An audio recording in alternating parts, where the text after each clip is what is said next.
भारत में करोड़ों लोग हर महीने अपनी कमाई का एक बड़ा हिस्सा दवाइयों पर खर्च करते हैं। खासकर वे लोग जो डायबिटीज, हाई ब्लड प्रेशर, दिल की गंभीर बीमारियों से जूझ रहे हैं। ऐसे मरीजों के लिए दवाई कोई एक बार का खर्च नहीं होती, बल्कि जिंदगी भर साथ चलने वाली जरूरत बन जाती है। लेकिन अब एक ऐसा फैसला आया है जो लाखों परिवारों के चेहरे पर राहत की मुस्कान ला सकता है। इसीलिए आज खुशखबर में आपको ये जानने को मिलेगा कि किन जरूरी दवाओं की कीमतों में कमी आने वाली है। देश में दवाइयों की कीमतों को नियंत्रित करने वाली संस्था NPPA यानी कि नेशनल फार्मास्यूटिकल प्राइसिंग अथॉरिटी ने 30 अहम दवा फॉर्मुलेशंस की खुदरा कीमतें तय कर दी हैं। इसका मतलब ये है कि अब इन दवाओं को एक निश्चित अधिकतम कीमत से ज्यादा पर नहीं बेचा जा सकेगा। ये फैसला उन मरीजों के लिए बेहद जरूरी माना जा रहा है जिन्हें लंबे समय तक नियमित दवाएं लेनी पड़ती हैं। इस फैसले के दायरे में कई ऐसी दवाएं शामिल हैं जो रोजमर्रा की जरूरतों से जुड़ी हुई हैं। इनमें डायबिटीज की दवाएं, हार्ट और ब्लड प्रेशर की दवाएं, इन्फेक्शन के इलाज में इस्तेमाल होने वाली एंटीबायोटिक्स, दर्द कम करने वाली दवाएं, विटामिन और कैल्शियम सप्लीमेंट्स, महिलाओं के स्वास्थ्य से जुड़ी दवाएं शामिल हैं। बात करें डायबिटीज की तो एम्पाग्लिफ्लोजिन, सिटाग्लिप्टिन, मेटाफॉर्मिन, टनेलिग्लिप्टिन और डापाग्लिफ्लोजिन जैसे महत्वपूर्ण तत्वों वाली दवाओं की कीमतें तय की गई हैं।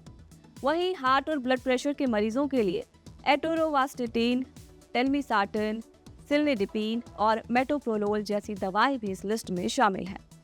नई कीमतों के मुताबिक एम्पाग्लिफ्लोजिन, सिटाग्लिप्टिन और मेटाफॉर्मिन वाली टैबलेट की कीमत 14 रुपये 88 पैसे प्रति टैबलेट तय की गई है।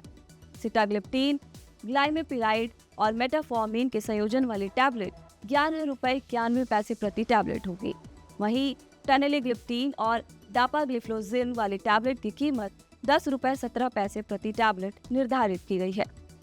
दिल और कोलेस्ट्रॉल से जुड़ी समस्याओं के लिए इस्तेमाल होने वाली एटोरोवास्टेटिन और फेनोफाइब्रेट की टैबलेट की कीमत 18 रुपये 46 पैसे प्रति टैबलेट तय की गई है। इसके अलावा ऑर्गन ट्रांसप्लांट के बाद मरीजों को दी जाने वाली टेक्रोलिमस कैप्सूल की कीमत 127 रुपये प्रति कैप्सूल निर्धारित की गई है। इस फैसले की सबसे अच्छी बात यह है कि इसका फायदा सिर्फ डायबिटीज और हार्ट के मरीजों तक सीमित नहीं रहेगा। बच्चों के लिए इस्तेमाल होने वाली कुछ एंटीबायोटिक सस्पेंशन, विटामिन D3 के ओरल सॉल्यूशन, कैल्शियम और विटामिन सप्लीमेंट्स और महिलाओं के स्वास्थ्य में इस्तेमाल होने वाली नॉरएथिस्टेरोन एसीटेट जैसी दवाएं भी इस लिस्ट में शामिल है। यानी ये फैसला समाज के लगभग हर वर्ग को किसी न किसी रूप में राहत देने वाला है। हालांकि इसका असर बाजार में तुरंत दिखाई नहीं देगा। दवाइयों के मौजूदा स्टॉक खत्म होने के बाद नई कीमतों वाली दवाएं धीरे धीरे बाजार में पहुंचेंगी। अनुमान है कि अगले 60 से 90 दिनों के भीतर मरीजों को इसका असल फायदा मिलना शुरू हो जाएगा। सिर्फ आर्थिक राहत ही नहीं, सस्ती दवाओं का एक और बड़ा फायदा है। जब दवाएं किफायती होती हैं तो मरीज इलाज बीच में छोड़ने की बजाय नियमित रूप से दवाएं लेते रहते हैं। इससे बीमारी बेहतर तरीके से नियंत्रित रहती है और भविष्य में गंभीर जटिलताओं का खतरा भी कम होता है। फिलहाल इस वीडियो में इतना ही। आज की खुशखबर आपके लिए लिखी है मेरे साथी आयुष ने। मेरा नाम है सुप्रिया, कैमरे के पीछे है दीपक। देखते रहिए कड़क।